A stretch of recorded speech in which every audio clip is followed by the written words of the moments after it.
If you're doing code reviews, but you're not using AI, you need to start. Hi friends, I'm Chris, the coding guy. Though I prefer using collaborative methods for writing new code like pair and mob programming, sometimes the culture requires that you work alone and then do code reviews as a gate to release. This is where you can actually make good use of your AI assistant. You can actually treat it kind of like a preliminary code review or code review triage.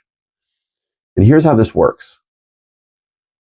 So first, you write your test, you write your code, you make any edits, updates, changes to the code base. Then you go through and you proofread, you edit, you refactor, you make sure that everything is polished and in a state where you believe that it's ready to release. Then you ask your AI assistant to review your code, and it will make suggestions.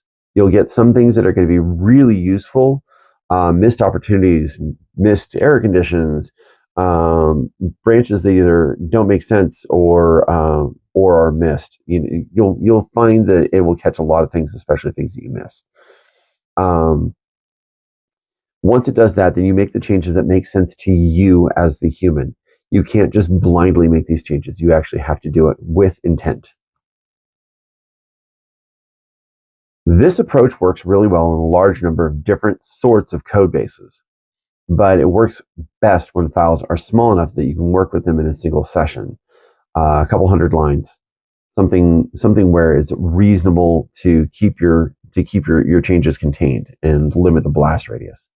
When you have large single files that are not broken down, you actually have a much bigger source of risk than anything that the AI is going to suggest for the changes that you made in the small. But no matter what you do, the key to this approach is that you, the human, need to make all the final decisions. Along the way, you need to maintain a firm grip on the wheel to ensure that things don't spiral out of control. So if you're coding alone and you're not using AI to perform initial code review, you should be. Until next time, keep coding.